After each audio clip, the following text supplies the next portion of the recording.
मङ्गलं भगवान् वीरो मङ्गलं गौतमो गणी मङ्गलं कुन्दकुन्दार्यो जैनधर्मोऽस्तु मङ्गलम् सर्वमङ्गलमाङ्गल्यं सर्वकल्याणकारकं प्रधानं सर्वधर्माणां जैनं जयतु शासनं सहजानन्द चैतन्य प्रकाशाय महीयसे नमो अनेकांत विश्रांत महिमने परमात्मने।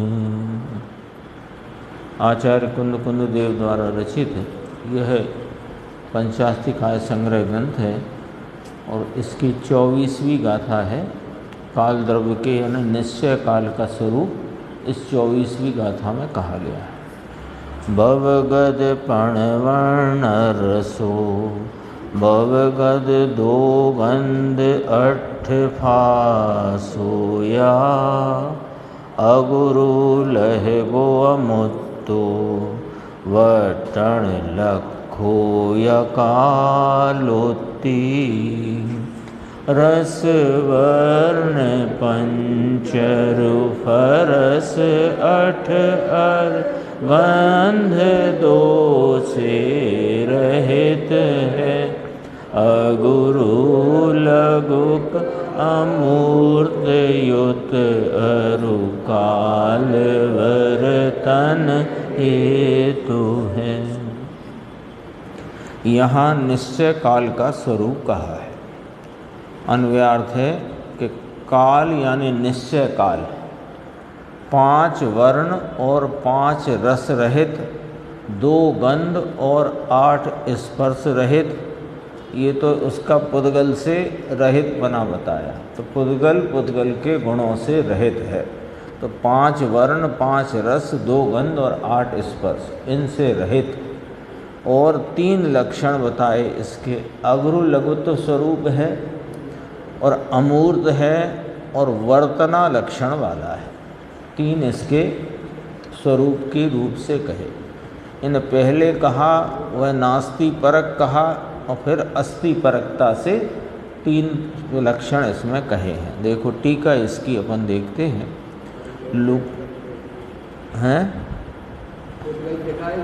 हाँ, पुद्गल दिखता है तो उस रूप नहीं है, अमूर्त है, अगुरु लघु स्वभाव वाला और वर्तना लक्षण वाला है। लोकाकाश के प्रत्येक प्रदेश में एक एक कालाणु यानी काल द्रव्य, निश्चय काल की बात चलती है तो काल द्रव्य स्थित है।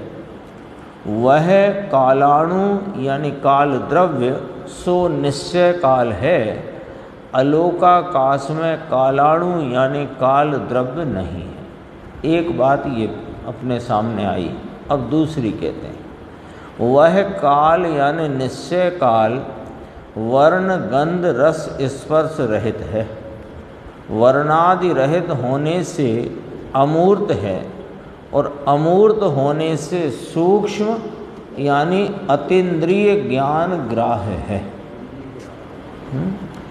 एक लक्षण की बात करी, नास्ति परक लक्षण आया ना जो, तो वर्ण गंध रस स्पर्श रहित है। वर्णादि माने ये जो 4 प्रकार के गुण बता करके उसकी रहितता नास्ति बताई। ऐसा होने से यानी वर्ण गंध रहित होने से अमूर्तपना सिद्ध हुआ। तो अमूर्त है और अमूर्त होने से सूक्ष्म है और अतीन्द्रिय ज्ञान में जाना जाता है। दूसरा लक्षण आया अगुरु लघु का कि और वह षट गुण हानि वृद्धि सहित अगुरु लघुत्व स्वभाव वाला है। दूसरा लक्षण यानी इसके भी जो गुण की व्यक्तता के भाव हैं वह 6 गुनी हानि वृद्धि सहित जैसे अगुरु लघुत्व का स्वरूप अपन जानते हैं, तो अगुरु लघुत्व गुण इसमें हैं और इसके भी गुणों की पर्यायों का परिणमन अग्रु लघु पने से निरंतर होता है। अब कहा तीसरा कि काल का लक्षण वर्तना हेतुत्व है, अर्थात इसको दृष्टांत देते हैं टीकाकार आचार्य। अर्थात जिस प्रकार शीत ऋतु में स्वयं अध्ययन क्रिया करते हुए पुरुष को अग्नि सहकारी नाम बहिरंग निमित्त है। कोई सर्दियों में अध्ययन करता हो और वहाँ अग्नि जल रही है बाजू में और उसके अध्ययन करने में वह चल रहा है अध्ययन, तो जैसे अग्नि उसके अध्ययन कौन कर रहा है कि वो पुरुष स्वयं ही अध्ययन में लगा हुआ है, संलग्न है। और हाँ, और शीत ऋतु है तो अग्नि उसमें सहकारी कारण कहने में आई, अथवा प्रकाश बोलो। हाँ, तो जिस प्रकार, अगला उदाहरण, जिस प्रकार स्वयं घूमने की क्रिया करते हुए कुम्हार के चाक को नीचे की कीली सहकारी है, घूम तो रहा है वो चाक स्वतः अपने गति परिणाम से, उसमें कीली जो है वो उसमें सहकारी नाम बहिरंग निमित्त है। उसी प्रकार निश्चय से वास्तव में स्वयमेव परिणाम को प्राप्त जीव पुद्गलादि द्रव्यों को व्यवहार से कालानुरूप निश्चय काल बहिरंग निमित्त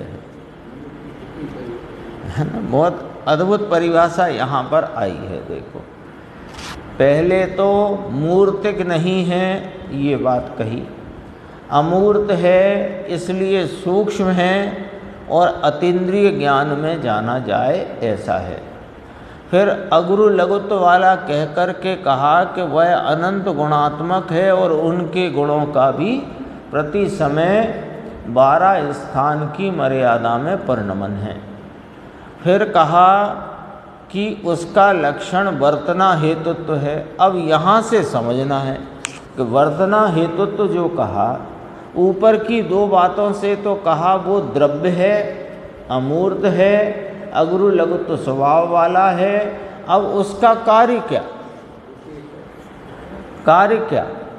तो कहा कि कार्य उसका जो है वह वर्तना हेतुपना उसका कार्य है।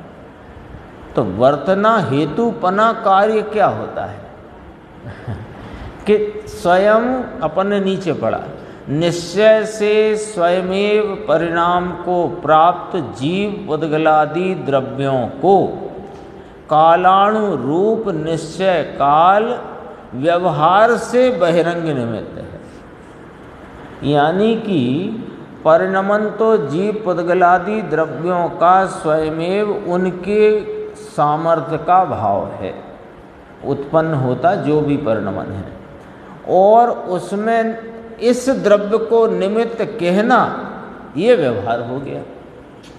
काल द्रव्य को निमित्त कहना ये व्यवहार हो गया।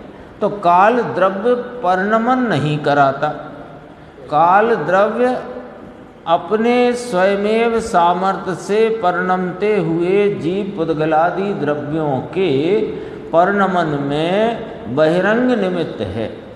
कैसा कि जैसे घूमते हुए चाक को कीली या सर्दियों में अध्ययन करते हुए पुरुष को अग्नि, ये 2 दृष्टांत यहाँ पर रखे।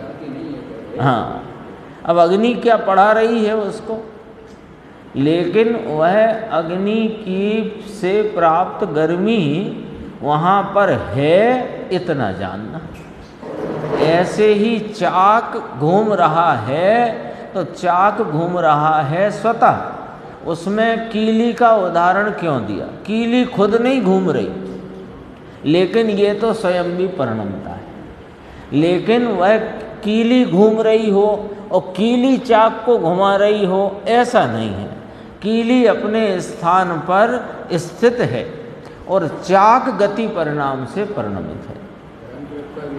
हाँ, स्वयं तो जैसे कल आया था, पानी मछली को नहीं चलाता, अथवा वृक्ष की छाया पुरुष को नहीं रोक स्थिति या रोकती। है ना। इसी प्रकार इसको कहा।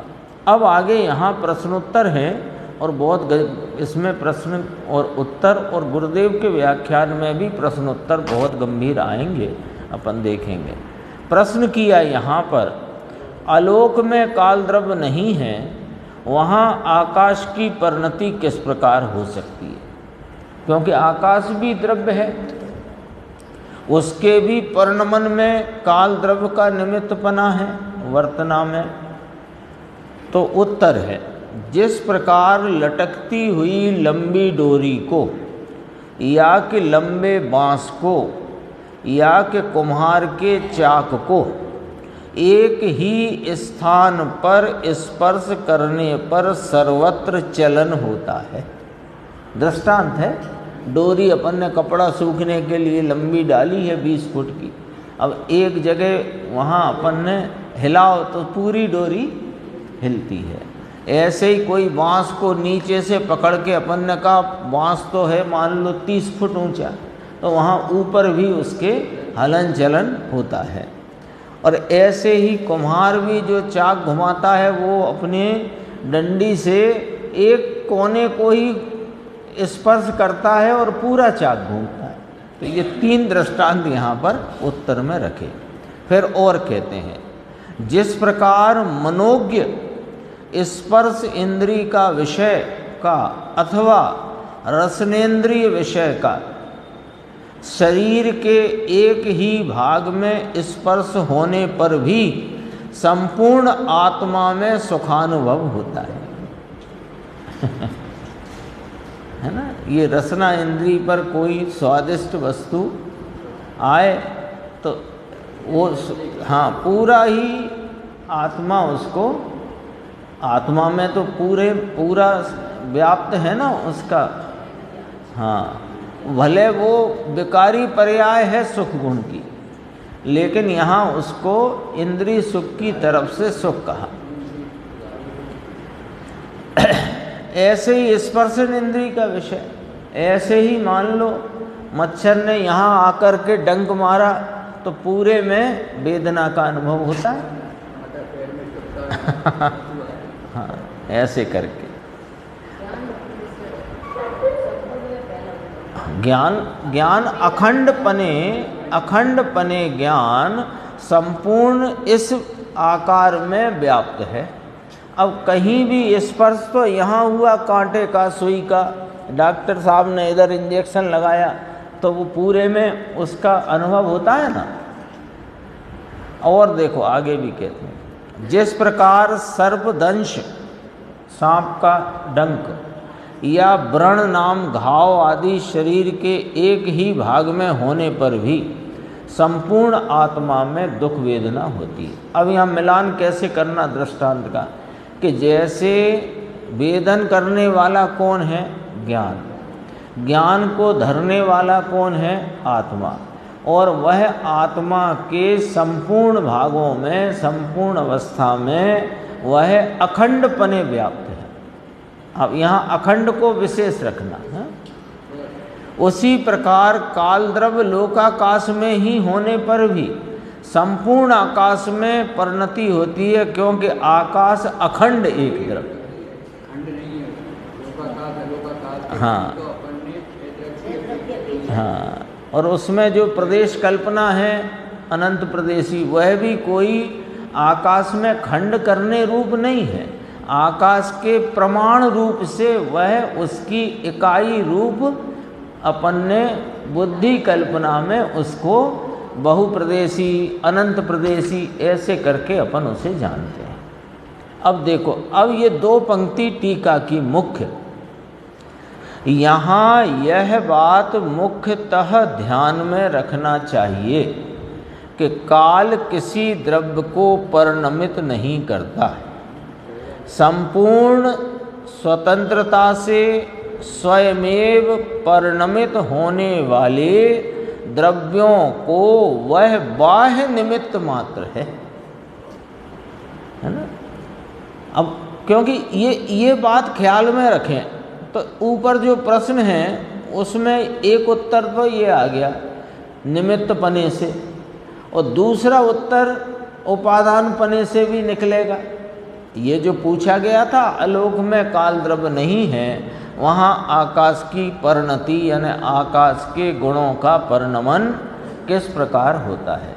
तो निमित्त तरीके तो ये लिया कि लोकाकाश में रहे कालाणु भी उस अखंड आकाश के परिणमन में निमित्त हो सकते हैं। जैसे कि एक भाग में ही अखंड किसी द्रव्य के एक भाग में ही कोई सर्पदंश हो कि घाव हो कि रसनेन्द्रिय का विषय हो, सब तरह के उदाहरण दिए, डोरी हो, बाँस हो, ऐसा। ये निमित्त पर से जवाब। अब उपादान पर से भी अपन विचार कर सकते हैं इसी में नीचे की लाइन से कि वह आकाश स्वयं एक स्वतंत्र द्रव्य है, उसके अपने गुण, उसके अपने गुणों को उसने धरा हुआ है और वे गुण उस आकाश द्रव्य के आश्रय से हैं। उन गुणों का परिणमन यानी आकाश द्रव्य का परिणमन स्वतः अपनी सामर्थ्य से स्वयं से होता है ना। तो उसमें उपादान भाव से देखो तो उसमें निमित्त से होए ये बात की दरकार ही नहीं। तो आलोकाकाश में निमित्त रूप काल द्रव्य नहीं है, इसलिए परिणमन नहीं हो सकेगा, ये बात तो छोड़ दो। उपादान तरफ से जवाब। और निमित्त होता है, निमित्त का निषेध नहीं है। निमित्त नाम की अन्य वस्तु है और उसका अनुकूल होने पने का आरोप हो सके ऐसी वस्तु है, तो वो है लोकाकाश में। और अलोकाकाश में रहा आकाश और लोकाकाश का आकाश अखंड एक है, तो वो निमित्त से भी घटित होता है और उपादान से भी घटित होता है। उपादान से घटित करने में ये फायदा है कि स्वतंत्रता स्वयमेव होते परिणमन में काल द्रव्य बहिरंग निमित्त है बस। यहाँ एक निश्चय काल का स्वरूप दर्शाया गया है। हाँ। पर अभी इतने उदाहरण अपन ने सब देख लिए। हाँ। इससे क्या स्वरूप निश्चित हो रहा है? कैसे? अब जैसे ये दिया ना लकड़ी की डोरी, बांस और कुम्हार, तो इससे निश्चय काल कैसे? निश्चय काल तो ऊपर हो चुकी बात, ऊपर। ये तो प्रश्न का उत्तर है कि अलोक में काल द्रव्य नहीं पाया जाता। इसमें आया था टीका में, अलोकाकाश में कालाणु काल द्रव्य नहीं है। तब उस पर से प्रश्न आया कि अलोकाकाश में है नहीं, तो अलोकाकाश में भी तो उस आकाश द्रव्य के गुणों का परिणमन है ना, वो प्रश्न है। और जो काल द्रव्य की सिद्धि है वो तो यही हो गई। देखो आप अपन जो है अभी छद्मस्त रूप से दो द्रव्यों को जान सकते हैं या ख्याल में ले सकते हैं, जीव द्रव्य और पुद्गल द्रव्य। जीव द्रव्य कैसे कि सुख दुख का वेदन जानने का कार्य, इसके आधार से अपन जीव को ख्याल में लेते हैं। और स्कंद रूप ये पुद्गल जो दिखाई देता है, इस पर से अपन को पुद्गल जानने में आता है। और सर्वज्ञ ने 6 द्रव्य कहे, ठीक है ना। तो अब धर्मास्ति काय है, वो अपने ख्याल में नहीं आता, लेकिन स्वयं गमन करते हुए जीवों के गति परिणाम में बहिरंग निमित्त है। ऐसे अधर्मास्तिकाय स्थिति में निमित्त है, गति करते हुए को स्थिति प्राप्त जीव पुद्गल। ऐसे अवगाहन में आकाश द्रव्य निमित्त है, ऐसे ही काल द्रव्य वर्तना में निमित्त है। तो यहाँ पर ये चारों द्रव्य की सिद्धि बिना निमित्त नैमित्तिक संबंध के ज्ञान के बिना हो नहीं सकती। यद्यपि कि निमित्त नैमित्तिक कथन व्यवहार का है, तो वो व्यवहार भी वास्तव में परमार्थ का प्रतिपादक है। इस व्यवहार से भी हम उस परमार्थ रूप द्रव्य को जान सकते हैं, और वही यहाँ पर इस शैली से, इस रीति से ज्ञात कराया है। क्योंकि व्यवहार के बिना ये जीव है, अभी अपनी सुबह गाथा चली, ये तो वीतराग चिदानंद स्वरूप है, लेकिन अनादि से इसको 8 कर्मों के कारण 8 गुण प्रकट नहीं हुए। अब निमित्त से बात करी, तो निमित्त से ये थोड़ी बताना है कि इस कर्म ने ये गुण को रोक लिया है, लेकिन ये गुण की भावघाती रूप अवस्था या स्वयं ही प्रकट नहीं होने की योग्यता से वह गुण नाम वह वैसा परिणाम प्रकट नहीं है और उसमें कर्म निमित्त है। तो निमित्त पर से परमार्थ क्या बताया कि जिनको अभी संसार दशा में साधक दशा है या बाधक दशा है उनको सिद्धत्व नहीं है, उनको ये 8 भाव प्रकट नहीं है, केवल ज्ञान केवल दर्शन रूप, उसमें निमित्तपना कर्म का है। तो कर्म का निमित्त बता करके जीव की संसार अवस्था का परिचय अपने को परमार्थ बताया। बिना निमित्त के कैसे होगा? अब यहाँ जो आप कह रहे हो कि निश्चय काल का स्वरूप, तो यहाँ बताया देखो इन लाइनों में कि निश्चय काल पुद्गलादि द्रव्यों के या पुद्गल द्रव्य के गुण और पर्याय से रहित अमूर्त द्रव्य है। बताया ना पहले, अमूर्त है तो कहा सूक्ष्म है, और सूक्ष्म होने से अतीन्द्रिय ज्ञान में जानने में आता है। तो अतीन्द्रिय ज्ञान से परिणमित केवल ज्ञानी परमात्मा वे जानते हैं कि काल द्रव्य पूरे लोक के एक एक प्रदेश पर रहा हुआ है। ठीक है, अब वो रहा है तो वो द्रव्य है और अनंत गुणों का गुणात्मक है और उन गुणों का परिणमन है। ये एक लक्षण अगुरु लघुत्व स्वभाव से कह दिया। अगुरु लघुत्व स्वभाव एक लक्षण से कह दिया कि वह अनंत गुणात्मक और अपने गुणों के परिणमन वाला है, ये कह दिया। और फिर कहा कि ये करता क्या है, तो कहा वर्तना हेतुत्व है। दरअसल में वो तो सच्चाई तो ये है कि वह तो लोकाकाश के प्रदेश प्रदेश पर एक काल द्रव्य अमूर्त अगुरु लघुत्व स्वभाव वाला रहा हुआ है, और वह अपने गुण परिणामों से निरंतर अनादि अनंत परिणमित होता है। उसमें एक ऐसा हेतुत्वपना अनुकूलता, यानी जीव पुद्गलादि द्रव्यों के स्वयमेव होते गुण परिणामों में वर्तना में वो उस पर अनुकूलता का आरोप किया जा सकता है, ऐसा करके उसको निमित्त रूप से प्रतिपादित किया। कल अपन ने चर्चा करी थी इस पे कि वाचक वाच्य का एक न्याय आया था कि जब वाचक है तो उसका वाच्य जरूर होना चाहिए, बिना वाच्य का वाचक नहीं होता। गधे के सींग नहीं होते तो लेकिन गधा के सींग नहीं होते, ये पद नहीं है, शब्द नहीं है। ये तो गधा सींग नहीं होते, ये सब जो इनके वाच्य हैं।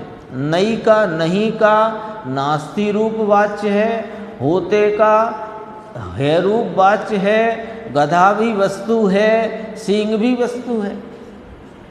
तो यदि काल द्रव्य है तो ये वाचक आया, तो काल द्रव्य वाचक है तो उसका वाच्य जगत में है, नहीं तो ये वाचक क्यों? अब वाचक कहाँ से आया? सर्वज्ञ ने कहा इसलिए आया कि नहीं, सर्वज्ञ ने कहा वो तो ठीक ही है, लेकिन ये नया पुराना 2 साल का, 10 साल का, 3 साल का, 4 साल का, अनादि का, ये जो काल का अपन परिमाण अपने सामने आया ना, तो काल ये अनादि से अब तक ये क्या है?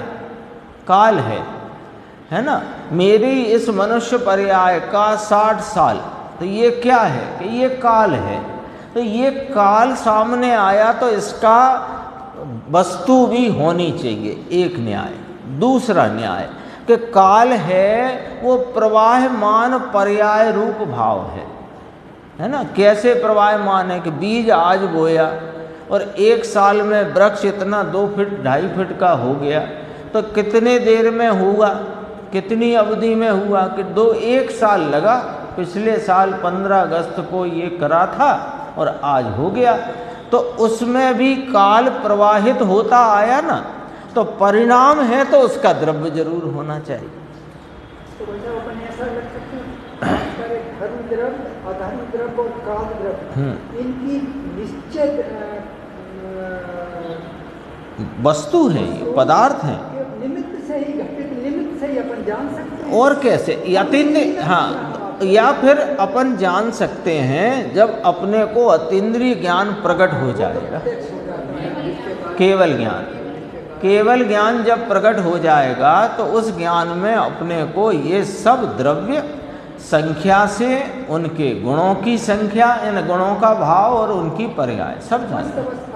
पर्याय पर से ही हाँ, देखो इसमें छद्मस्त को कैसे जानना कि सर्वज्ञ की आज्ञा से और युक्ति के न्याय से। इसमें एक सबसे बड़ा लाभ ये है कि जीव को अकर्ता कैसे सिद्ध करना। हाँ, तो चलो हम निश्चय से पढ़ना तो नहीं कराते, पर निमित्त तो हूँ, तो निमित्त के लिए काल द्रव्य।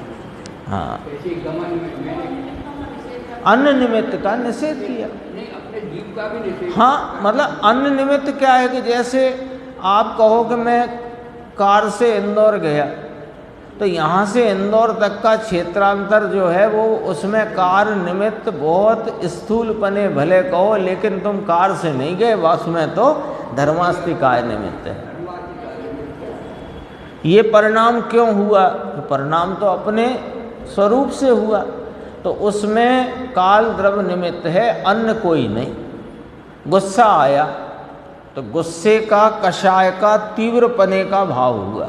वो गुस्से का क्यों हुआ? अरे वो दिख गए मुझे, इनने मेरे से 6 साल से कभी जय जिनेंद्र नहीं करी, ऐसे ये दिख गए, इसलिए गुस्सा आया। कि नहीं, वो गुस्सा का, कषाय की तीव्रता का वह परिणाम स्वतः अपने कारकों से उत्पन्न हुआ, और कोई निमित्त यदि कहो तो वो व्यक्ति नहीं, उस परिणाम में काल द्रव्य निमित्त है।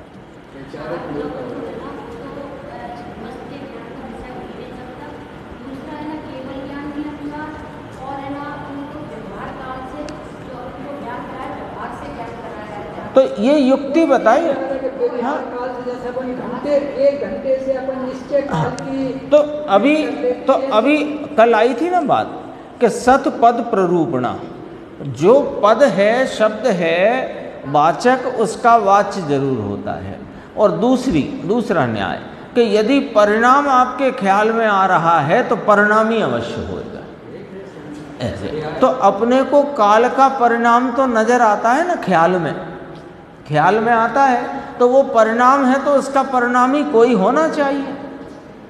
भाई समय नाम का जो परिणाम, ये जीव है, जीव का परिणाम ज्ञान, दर्शन, सुख आदि है। वो भले दुख रूप हो, तो जानना देखना ले मुख, तो जीव का कार्य क्या कि जानना देखना है ना। तो जानने देखने का जो परिणमन है वो कितने समय से है कि अनादि से। तो ये समय किसकी पर्याय है? काल द्रव्य की। तो काल द्रव्य, और एक आया था फुटनोट, याद होगा, वो समय विशिष्ट वृत्ति। जो कोई भी द्रव्य है उसका जो कोई परिणाम है वो समय विशिष्ट है। तो समय विशिष्ट है तो वो समय से देखा जाता है, जाना जाता है, ख्याल में लेते हैं। तो समय नाम का परिणाम अपने ख्याल में आया ना, तो समय का परिणाम आया तो परिणामी कौन? तो काल द्रव्य। हाँ, धर्म अधर्म, हाँ, अच्छा, धर्म द्रव्य और अधर्म द्रव्य की भी जानकारी अपने को दो रीति से होती है, सर्वज्ञ की आज्ञा प्रमाण और युक्ति के द्वारा। ये युक्तियाँ हैं जो अपने सामने हैं। हाँ, तो वो अपने ख्याल में ऐसे ही आ सकता है, और कोई रीति नहीं है उसकी। और काल द्रव्य के बारे में इतनी चर्चा विस्तार से और गंभीरता से इसलिए है कि जैनियों का एक संप्रदाय और अन्य जैनेतर वे काल द्रव्य को नहीं मानते। कोई काल द्रव्य को आकाश द्रव्य की पर्याय कहता है, ये समयवादी को कोई द्रव्य ही नहीं मानता। तो इस का खंडन और निराकरण करने के लिए इसकी चर्चा विस्तार से है। अभी देखो, इसमें और भी बहुत गंभीर बातें हैं, ये जो अपन ने हाईलाइटेड लाइन है इसको दोबारा अपन पढ़ते हैं और आगे बढ़ते हैं। यहाँ यह बात मुख्यतः ध्यान में रखना चाहिए, काल किसी द्रव्य को परिणमित नहीं करता, संपूर्ण स्वतंत्रता से स्वयमेव परिणमित होने वाले द्रव्यों को वह बाह्य निमित्त मात्र है। इस प्रकार निश्चय काल का स्वरूप दर्शाया गया। अब अपन गुरुदेव के प्रवचन में पहुँचते हैं जो संपादित हैं अपने सामने। टीका की बात तो अपन पढ़ ही चुके हैं, अपन यहाँ जो प्रश्न आया यहाँ से देखते हैं। अब यहाँ कोई प्रश्न करता है कि लोकाकाश के बाहर काल द्रव्य नहीं है, तो वहाँ आकाश किसके निमित्त से परिणमता है? तो उसका उत्तर कहते हैं, जैसे कुम्हार का चाक घूमता है उस समय उसके एक कोने में लकड़ी छुआने से पूरा चाक घूमता है। जिस प्रकार स्पर्श इंद्री का विषय एक जगह होता है और वेदन पूरे आत्मा में होता है। चंदन शरीर के एक भाग में चिपड़ो तो उसका वेदन पूरे आत्मा में होता है। बिच्छू एक जगह काटे उसका वेदन पूरे आत्मा में होता है। और फोड़ा इत्यादि एक जगह होता है, वेदना पूरे आत्मा में होती है। उसी प्रकार काल द्रव्य लोकाकाश में होने पर भी अलोकाकाश की परिणति में वह इसी प्रकार निमित्त होता है, क्योंकि जैसे अखंड आत्मा कहीं एक जगह एक इंद्रिय के विषय को उस इंद्रिय के अवलंबन से ग्रहण करता, पूरा आत्मा ही उस चीज को, उस भाव को ग्रहण करता है। अब थोड़ी बात आई। अब जय कुमार जी भाई साहब आपका प्रश्न आया इसमें, अब देखना आप जरा। और कोई प्रश्न करे कि काल द्रव्य अन्य द्रव्यों की परिणति को निमित्त होता है, परंतु काल द्रव्य की परिणति को निमित्त कौन है? ये प्रश्न आया कि काल द्रव्य अन्य द्रव्यों की स्वयमेव होती स्वतंत्रता से होने वाली, स्वतः की सामर्थ्य से होने वाले परिणति परिणाम परिणमन को काल द्रव्य निमित्त है। तो काल द्रव्य भी तो अगुरु लघुत्व स्वभाव वाला कहा, उसके भी तो परिणमन है, तो उसके परिणमन को कौन निमित्त है? ये प्रश्न यहाँ पर आया। एक दिन आपने पूछा था ना, आप शायद भूल गए, यहाँ पूछा था आपने बाहर, तो वो प्रश्न का बहुत अच्छा जवाब है इसमें। देखो, तो कहते हैं कि काल को निमित्त काल है, ये सामान्य जवाब हुआ। काल क्यों पूछा, जिस तरीके से गया उस तरीके से जवाब आया कि काल की परिणति को कौन निमित्त, कि काल द्रव्य की परिणति को काल निमित्त। अब अपने प्रश्न ये उठेगा कि निमित्त तो अन्य द्रव्य होता है, वही का वही कैसे आपने निमित्त कह दिया? तो कहा तुमने पूछा था सो कह दिया, तुमने निमित्त करके पूछा था, हमने निमित्त करके जवाब दे दिया। लेकिन अब समझो उसको, देखो, काल को निमित्त काल है इतना कह दिया, फिर कहा कैसे कि सुनो, जैसे आकाश का आधार आकाश है, आकाश को किसने अवगाहन दिया है? ठीक है, तो आकाश स्वयं अवगाहन देने की सामर्थ्य यानी अवगाहन के में निमित्त होए ऐसा उसका अपना स्वभाव है।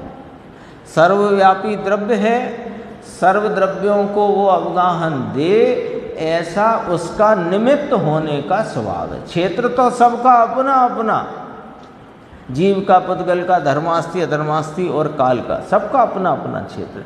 वे सब अपने अपने क्षेत्र में अपने अपने अवगाहन से हैं। लेकिन आकाश किसके अवगाहन से, या आकाश को कौन निमित्त के? आकाश को आकाश निमित्त। और आगे बढ़ती है बात, उसी प्रकार काल द्रव्य के परिणमन में काल द्रव्य स्वयं निमित्त है। अभी तो बात ये निमित्त का जवाब निमित्त से दिया है। ऐसा निश्चित होने से द्रव्य की स्वतंत्रता साबित होती है। जैसे आत्मा का ज्ञान स्वभाव स्वयं पर प्रकाशक है, उसका कारण क्या? कितना अच्छा जवाब है। आत्मा का स्वभाव है कि नहीं स्वयं पर प्रकाशक। केवल ज्ञान के संदर्भ से अपन इस बात को विचार करते हैं कि केवल ज्ञान के ज्ञान रूप परिणमन को लोकालोक ज्ञेय रूप निमित्त है और लोकालोक को केवल ज्ञान निमित्त है। कैसे कि लोकालोक है, इसको जानने वाला उनमें प्रमेयपना है, तो उनके प्रमेयपने का कोई प्रमाता भी है। तो प्रमाता तो लोकालोक को कौन निमित्त के? केवल ज्ञान निमित्त। और केवल ज्ञान के ज्ञान परिणाम को कौन निमित्त के? लोकालोक निमित्त। तो परस्पर निमित्त निमित्तपना घटित होता है ना। तो ये ज्ञान स्वभाव स्वयं पर प्रकाशक है। इसका कारण क्या? अब अपन तो ज्ञान पे आ गई बात। इस पर से सिद्ध करेंगे कि काल द्रव्य के परिणमन स्वतः काल के परिणाम से ही है।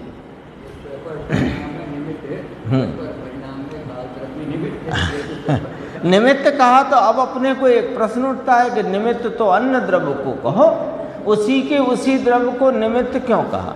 कि हम निमित्त नहीं कह रहे, तुम पूछ रहे हो इसलिए उसी शैली में जवाब दिया। लेकिन इसको समझना इस प्रकार से कि जैसे काल द्रव्य है उसका ही परिणाम है।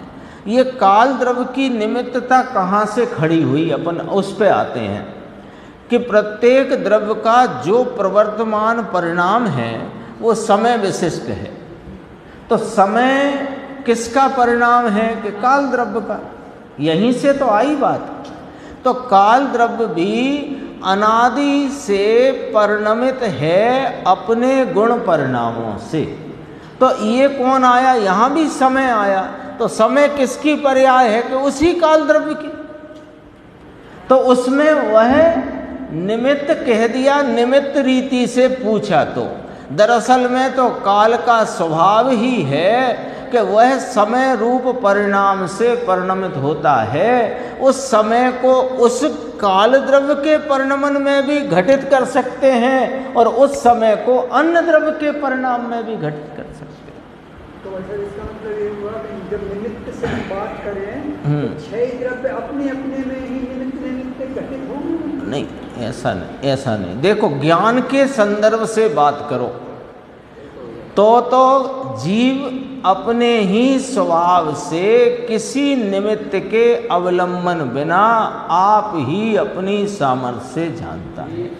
अब देखो, अब आपने कहा कि वो देखना वो क्या जा रहा है, वो सांप जा रहा है। तो वो सांप है, इस ये बात की सिद्धि किसके आधार से हुई? ज्ञान के आधार से।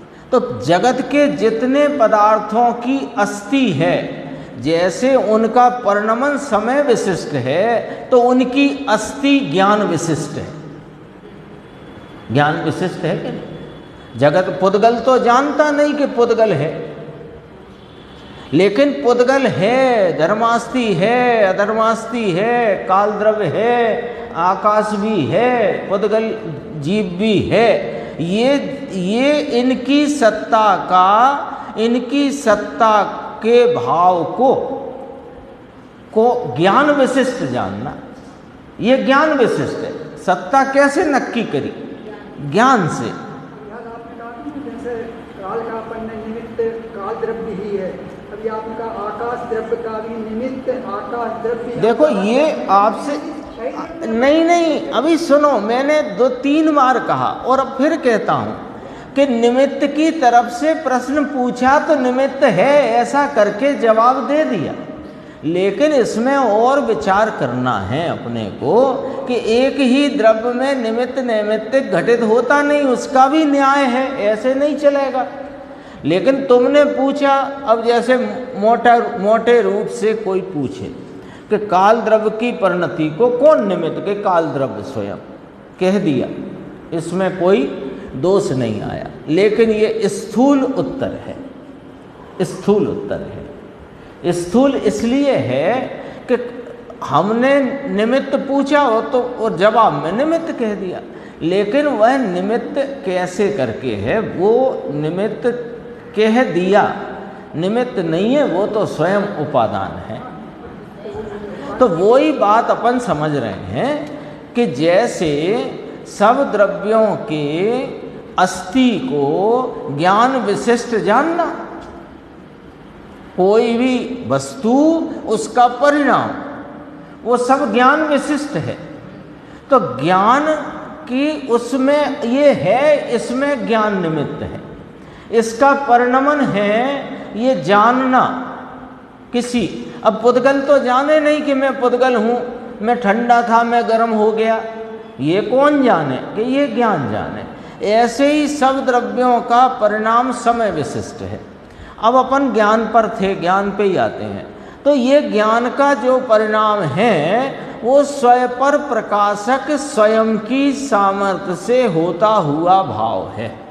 ये वस्तुओं की अस्थि भले ज्ञान से सिद्ध होती है, तो वस्तु की सत्ता है ऐसा किसने जाना कि ज्ञान ने जाना। तो ज्ञान उसकी सत्ता के सिद्धि में निमित्त है, सत्ता तो उसकी स्वतंत्र है, सत्ता की सिद्धि में ज्ञान निमित्त हुआ।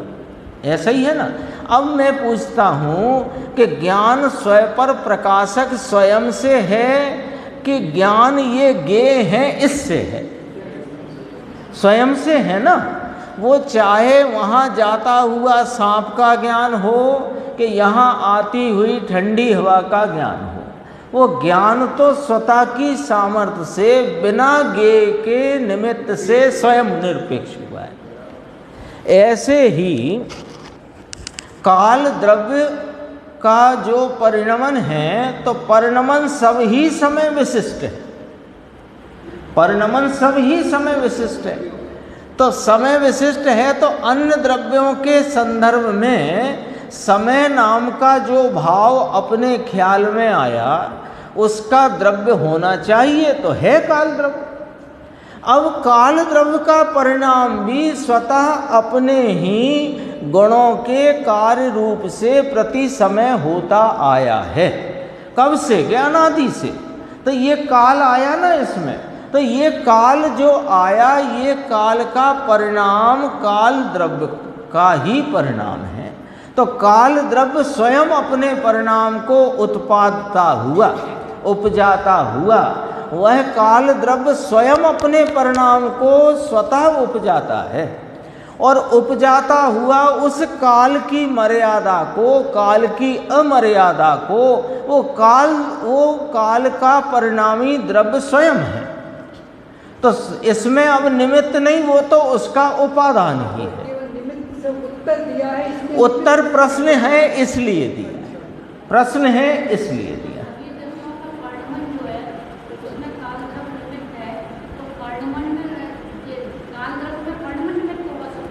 नहीं, देखो फिर दोबारा से, जीव कब से है? अनादि से। इस मनुष्य पर्याय की अपेक्षा 60 वर्ष से है समझो।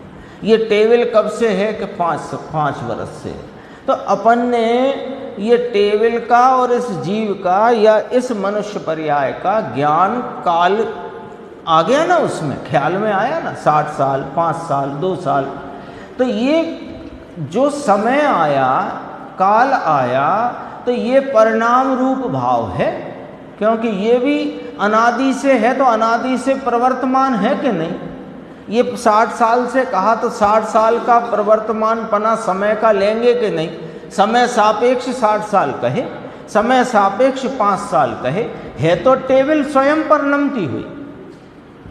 अब ये 5 साल जो कहे, तो ये साल कौन है? अगली गाथा में आएगा कि साल काल का परिणाम है, परिणाम है।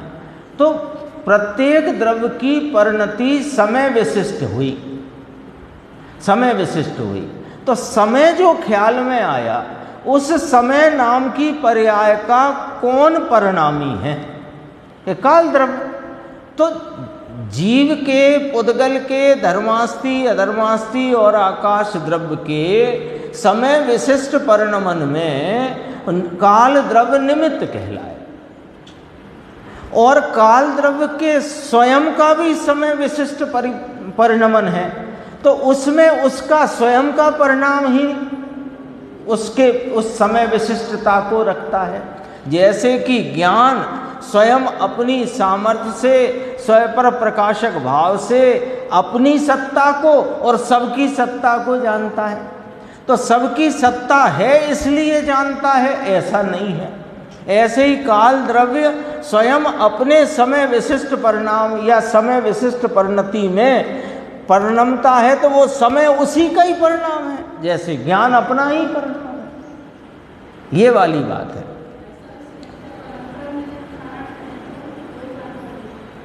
निमित्त नहीं है निमित्त, फिर भी निमित्त कह दिया प्रश्न के जवाब में, है ना। अंतरंग निमित्त भी नहीं है वो, अंतरंग निमित्त भी दूसरा कोई भाव हो।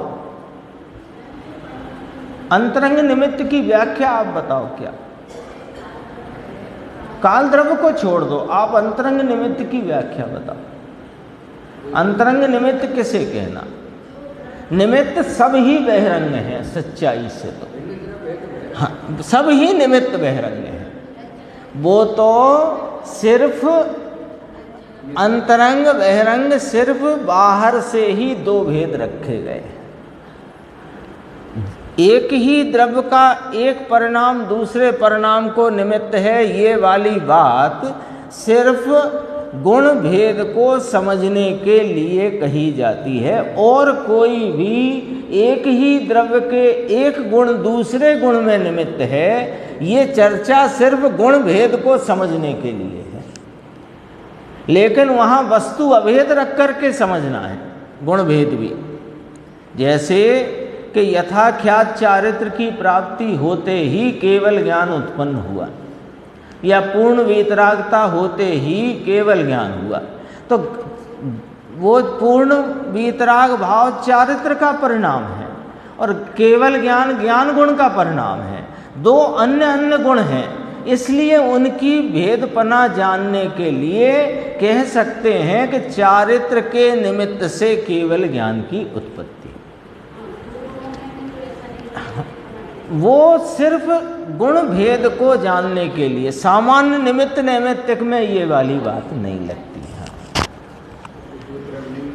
हाँ ये पॉइंट को ऐसे जरा विचार करना आप, और फिर कल फिर चर्चा कर सकते हैं कि जैसे ज्ञान, ये अभी थोड़ा और पढ़ेंगे अपन गुरुदेव का, इसमें ज्ञान की तरफ से जवाब दिया गुरुदेव ने, स्वपर प्रकाशक है। और ज्ञान की चर्चा अपन 12 महीने करते हैं कि ज्ञान पर होने से स्वपर प्रकाशक है, ऐसा नहीं। ऐसे ही काल द्रव्य स्वयं समय विशिष्ट परिणाम में परिणमता है, तो अन्य कोई समय परिणाम का करता हो उसके लिए, ऐसा नहीं। वो स्वयं अपने समय परिणाम का करता है। जैसे ज्ञान अपने स्वयं ज्ञान भाव का करता है, वो ज्ञान में पर भी प्रकाशित हो जाता है, स्वयं भी प्रकाशित होता है। आगे बढ़ते हैं, देखो तो कहते हैं कि स्वपर प्रकाशकपना अकारणीय है, उसमें कोई कारणपना लगता नहीं, उसका कारण कोई परद्रव्य नहीं हो सकता, स्वभाव को कारण होता नहीं। उसी प्रकार काल को काल कारण है। अब खत्म हो गई बात निमित्त की जो कही थी ऊपर, काल को काल कारण है, क्योंकि काल का समय विशिष्ट परिणमन उसका स्वभाव है, समय रूप परिणाम उसका स्वभाव परिणमन है। समय रूप परिणमन उसका स्वभाव परिणमन है। जैसे जानना इस जीव का परिणाम, पुद्गल है, ये पुद्गल को नहीं पता है, लेकिन पुद्गल की हयाती, पुद्गल के परिणमन को सिद्ध करने का, परिणमन उसका, पर वो है परिणमन, ये सिद्ध करने में अस्ति है, ये सिद्ध करने में ज्ञान निमित्त है। लेकिन ज्ञान वो पुद्गल द्रव्य है इसलिए ज्ञान का परिणाम है, ऐसा नहीं। ऐसे ही काल द्रव्य के समय रूप परिणाम से अन्य द्रव्यों की समय विशिष्ट वृत्ति जानने में आती है, लेकिन वो काल द्रव्य का स्वयं समय रूप परिणाम है, वो उसका अपना स्वभाव रूप भाव है। बहुत अच्छा जवाब है। देखो काल के परिणमन में कोई पर कारण नहीं है, इस प्रकार स्वतंत्र पदार्थ है, ऐसा निर्णय करके कहते हैं कि ज्ञान का स्वभाव स्वपर प्रकाशक है, उसे किसी इंद्री की, मन की और पदार्थ सामने किसी की आवश्यकता नहीं है। आकाश को रहने के लिए जैसे दूसरे स्थान की आवश्यकता नहीं है, उसी प्रकार आत्मा को ज्ञान करने के लिए पर की आवश्यकता नहीं है। जैसे आत्मा का स्वयं सिद्ध अपने क्षेत्र में रहने का स्वभाव है, और उसी प्रकार आत्मा का स्वयं सिद्ध स्वयं पर प्रकाशक स्वभाव है, ऐसे ही काल द्रव्य का अपना स्वयं सिद्ध समय परिणाम स्वभाव है। आगे और देखो, जैसे ज्ञान, एक एक सुनना, ज्ञान जैसे सूर्य, जैसे रत्न, जैसे दीपक आदि पदार्थ स्वयं पर प्रकाशक हैं। अब देखो, अब उदाहरण, स्वयं पर प्रकाशक को उदाहरण से समझाते हैं। उनके प्रकाश के लिए किसी अन्य वस्तु की सहायता की आवश्यकता नहीं है। देखो, बहुत गजब की व्याख्या है। क्या कहना है कि दीपक को कौन प्रकाशित करे, बताओ। रत्न को कौन प्रकाशित करे, सूर्य को कौन आलोकित करे, बताओ। तो ज्ञान को कौन ज्ञान रूप परिणमाए, कोई पर पदार्थ की अन्य वस्तु की सहायता की आवश्यकता नहीं है। उसी प्रकार काल द्रव्य को अपनी परिणति, उसकी परिणति कैसी है, समय रूप परिणति, जैसे हम व्यवहार काल कहते हैं, वो समय रूप परिणति के लिए अन्य निमित्त की आवश्यकता नहीं है। देखो, काल को निमित्त कहा अन्य द्रव्य के लिए, तो अन्य द्रव्य के लिए दरअसल में इतना ही बताना है कि अन्य द्रव्य का जो परिणमन है वो समय विशिष्टता से जानने में आता है। वो समय नाम का जो भाव एक खड़ा हुआ सामने, उसका द्रव्य कौन, किसका परिणाम है, वो कि काल द्रव्य का। तो काल द्रव्य के परिणमन में भी समय खड़ा हुआ, वो किसका परिणाम है, कि काल द्रव्य का। सूर्य को प्रकाशित करने में अन्य कोई कारण नहीं है, अपनी उज्ज्वलता का उसका स्वभाव है। वो सूर्य स्वयं को भी आलोकित करता है और पर को भी। रत्न का प्रकाश स्वयं है, रत्न स्वयं को भी आलोकित करता है, प्रकाशित करता है, सिद्ध करता है, और पर का भी वहाँ उसका प्रकाश होता है। वह किसी पर के कारण से नहीं है, और दीपक भी स्वयं पर प्रकाशक है। ये तो दृष्टांत पूरे समय सार में अनेक स्थान पर आया है। दीपक में दूसरी चीज़ें ज्ञात होती हैं, इसलिए उन दूसरी चीज़ों के कारण से दीपक नहीं है। ये बात ख्याल में बैठती है कि नहीं, स्वीकार होती है कि नहीं, है ना। तो जो जिसका स्वभाव है, अब पॉइंट आया, जो जिसका स्वभाव है उसमें किसी निमित्त की आवश्यकता नहीं है। तो तुम्हारा प्रश्न जो था कि काल द्रव्य की परिणति को कौन निमित्त है, उसे किसी निमित्त की आवश्यकता ही नहीं। तो अन्न को क्यों आवश्यकता है, कि अन्न को आवश्यकता नहीं है। अन्न के परिणमन को जो तुम समय से जानने जाओगे, तो समय किसका परिणाम है, कि काल द्रव्य का। तो वो समय से उसको जानना, इसमें निमित्तपना पड़ा। बाकी परिणमन में किसी के कोई निमित्त की जरूरत। कितनी गजब की व्याख्या देखो गुरुदेव श्री की। जैसे काल स्वयं से परिणमता है, वैसे आत्मा का स्वयं पर प्रकाशक स्वभाव है, वो स्वयं से है। स्वभाव को निमित्त हो नहीं सकता, जरूरत नहीं।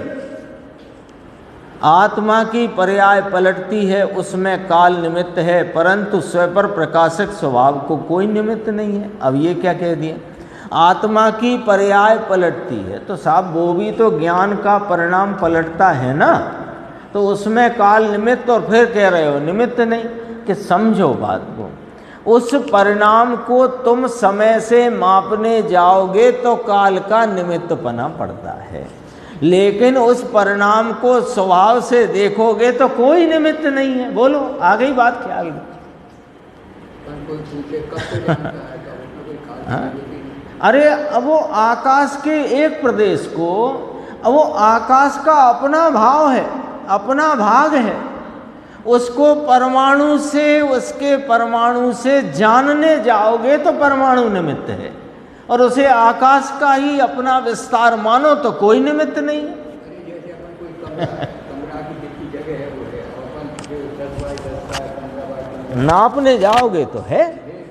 तो अपन ने ज्ञान किया, ये जीव ने गति क्यों करी? वास्तव में तो जीव का गति रूप परिणमन उसका अपना स्वयं का स्वतः अपने कारकों से हुआ, लेकिन उसको यहाँ से वहाँ तक गया तो ये क्षेत्रांतर यहाँ से कहाँ तक गया, इसमें कौन निमित्त के धर्मास्तिका है? हाँ, उसको जानना।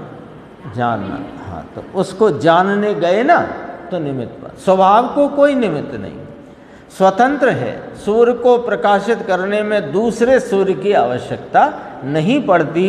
अब देखो क्या गजब का जवाब पूरा होता है। उसी प्रकार काल द्रव्य परिणमता है, उसमें कोई निमित्त नहीं है। आ गया ना जवाब? पहले क्यों दिया जवाब कि उधर से पूछा तो अभी पहले प्रश्नकार की जिज्ञासा को इतना विस्तार करेंगे तो वो हड़बड़ाएगा, तो पहले वहाँ उसको शमन किया। आपने कहा सो ठीक है, परंतु देखो नीचे थोड़ा सा और पढ़ते हैं। जड़ कर्म निमित्त उपादान का थोड़ा सा अपन लेते हैं। देखो निमित्त उपादान, अब चूंकि बहुत सारी बात निमित्त उपादान की आ गई ना, तो उसको समझना। जड़ कर्म स्वयं परिणमता है, वह उसका उपादान है, और काल उसे निमित्त है। आत्मा में राग देश रूप परिणमन है, वह उसका उपादान है, और काल का परिणमन उसमें निमित्त है। प्रत्येक द्रव्य का उपादान स्वयं वह द्रव्य ही है। एक द्रव्य का उपादान दूसरा द्रव्य नहीं हो सकता। ये सैद्धांतिक बात है। ये सिद्धांत को रख कर के निमित्त की बात समझना। ये सिद्धांत छोड़कर निमित्त समझने जाओगे तो निमित्ताधीनता को प्राप्त होगे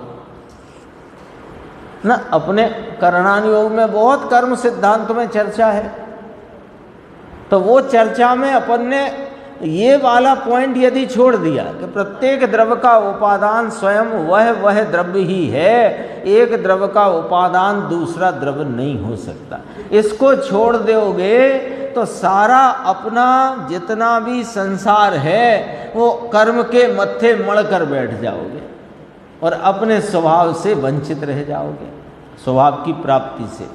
देखो, परंतु कथनचित प्रकार से, अब ये देखो, सर्वथा प्रकार ऊपर कह दिया, अब कथनचित प्रकार नीचे कहते हैं। सर्वथा प्रकार से तो उस द्रव्य का वह परिणाम उसका अपना स्वयं से है, दूसरा द्रव्य उसका उपादान नहीं हो सकता। लेकिन कथनचित प्रकार से नाम व्यवहार से निमित्त नैमित्तिक संबंध के व्यवहार के से अन्य पदार्थ को निमित्त कारण होता है। उपादान एक द्रव्य में दो नहीं होते, और परंतु निमित्त दूसरे द्रव्य होते हैं।